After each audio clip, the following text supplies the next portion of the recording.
highway? It's possible for a lot of animals to avoid detection. Anybody knows that studies animals at all. Well, Dr. Mackel went there, and the natives said, oh yeah, Mokele Mbembe's favorite food is malombo plant. If you find some of these plants along the side of the river, and you find there are no alligators or hippos, probably Mokele Mbembe lives there. Because he's so ferocious, even the hippos and alligators are afraid of him, or crocodiles. He drives them out of their part of the river. They found footprints of one of the animals. Dr. Mackel's phone number here, and he's got a California and a Chicago house. There he is. He said, look, I've been there. That's what the natives say. Missionary Eugene Thomas was there for 42 years. He's retired now, back in Ohio. There's his phone number. He said, yeah, I had met pygmies that knew about these creatures. He said, they live in the swamp. He said he met 2 pygmies that killed one and ate it back in 1959. There are just so many stories about Mokele Mbembe from that swamp region over there. Different countries around that region have different languages, of course, and they call it by different names, but they all describe this creature right here. Marcelina Agnaga saw one. He's a biologist from the Congo. He said it looked like that. Dr. Mark Miller went there, came back. He said, boy, the pygmies over there just nearly killed us. They got us, captured us. We thought they were going to kill us. Fascinating story from World Explorer magazine, wexclub.com, W-E-X for worldexplorerclub.com. They're right down here in Chicago, is where their headquarters are, near Chicago. Some guys from Los Angeles went to the swamp and said, look, we saw one, but our cameras malfunctioned because of the high humidity. It ruined everything. It's not like you just drive in, take a picture, and drive home, okay? It's just not the same, right? It's a little tough conditions over there. They said the creature was brownish in color. The skin appeared slick and smooth. It had long neck and a small head. Herman saw it, Kia saw it, that's his wife, and on several occasions, they heard it making a tremendous roar. Many other members of the expedition, and this includes government officials from the Congo, saw it and heard it. There's an article from the Boston newspaper about a group getting ready to go over and look for the half-god, half-beast, Mokele Mbembe creature. This is in 1999. There have been about 30 expeditions into that swamp looking for this critter right here. Many of those that come back say, man, all the natives over there know about it. It's like, you know, it's not a big deal. There have been so many expeditions, 30 some that I know of, plus maybe more. The natives claim that they live in caves along the side of the rivers, and they're more active at night, very difficult to spot these critters, and they stay underwater. So not only at night, but underwater at night, which makes it even tougher to see. Roy Mackel wrote a book about it. We sell the book. We're finally able to get some from the Netherlands. If you want to get his book, it's like 25 bucks, but about a living dinosaur. Now, Roy Mackel believes in evolution. After going over to the swamp, he came back. He went over there twice, spent $250,000.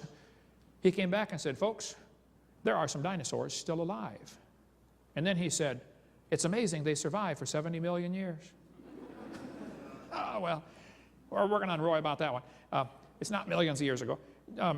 William Gibbons from Canada has been over there 4 times now. He and I wrote this book together, Claws, Jaws, and Dinosaurs. William contacted me and said, Brother Hovind, I've been there 4 times. I said, William, I've been collecting stuff for 30 years on cryptozoology. Let's write a little book together. So we did for kind of junior high, lower high school age, about dinosaurs still alive. William went back to Cameroon, and he said, he had a guide named Pierre Sima. He said, we were the first white man to actually penetrate the forest and swamps bordering the Bumba River.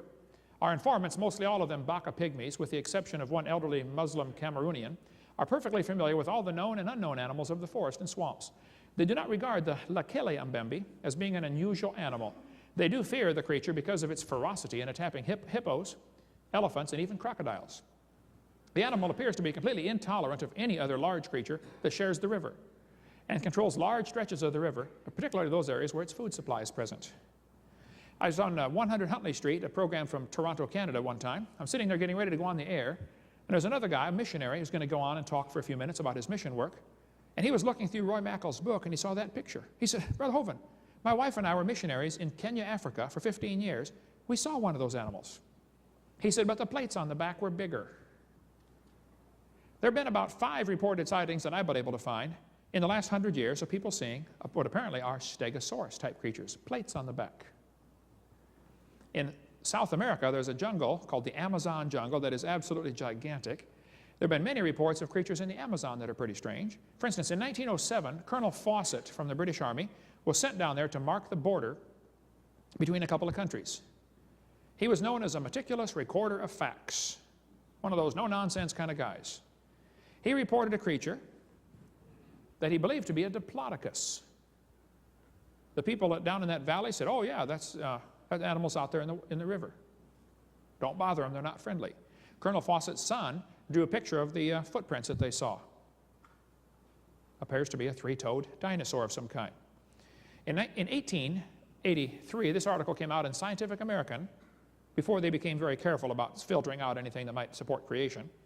Now they're very careful about filtering that stuff out. You know, if it might support creation, it'll never make the Scientific American paper. But this article said, the Brazilian minister at La Paz, Bolivia, had remitted to the Minister of Foreign Affairs in Rio photographs of drawings of an extraordinary saurian dinosaur killed on the Beni, that's the name of the river, after receiving 36 balls. They shot it 36 times. By order of the President of Bolivia, the dried body, which had been preserved in Asuncion, was sent to La Paz. It was 12 meters long, 39 feet, with snout to point of the tail. Describes the whole thing in Scientific American. The neck is long, the belly large, and almost dragging the ground. Professor Gilvetti, who examined the beast, thinks it is not a monster, but a member of a rare or almost lost species, as the Indians in some parts of Bolivia used small earthen vases of identical shape and probably copied from nature. Here's a picture of a giant snake that actually swallowed a human. There's some big snakes down there, folks. They cut it open, there's a guy inside of it. Colonel Fawcett said he shot and killed a 62-foot anaconda snake. The natives that were with him said, Colonel, you should see the big ones. This ain't a big one. Officials from the Brazil-Colombia Boundary Commission in 1933 killed a 98-foot snake with 2-foot diameter. They killed it with a machine gun. It weighed 2 tons. 4 men were unable to lift its head. The cook from a hotel in the Amazon jungle said he saw a 100-foot snake the military hunted down and killed because it ate 2 of their soldiers. The snake's head was 5 feet long. Reuters news service reported this creature back a few years ago, a 130-foot long serpent, the diameter about 15 feet, crashed through the jungle. The soccer team was terrified that saw it go by. 1948, this picture was taken showing a giant snake carcass floating down the river. The people said it might have been 150 feet long. Nobody poked it to see if it was alive. We'll just let that one go on by. See, many Americans cannot comprehend how big the Amazon River is. I had one of my former students who was a missionary down there for a while, right there in central Brazil. He said, Brother Hovind, where we live, the Amazon is only 9 miles wide. Can you imagine a river 9 miles wide? That's a big river. There have been many creatures seen in that South American region. We can talk more about that later. There's a famous lake called Loch Ness. How many has ever heard of Loch Ness before? There's a big map on the table down here under all the junk about Loch Ness, it's back from Scotland if you want to read it. Loch Ness is about 24 miles long, a mile to a mile and a half wide, and up to 900 feet deep in places. Big lake. In 1933, they blasted with dynamite a groove into the side of the mountains to put a road along the edge of Loch Ness. Before that time, if you wanted to see the lake, you had to climb over the mountains because the road was on the wrong side of the mountains. Very sparsely populated up in that region of Scotland, northern Scotland.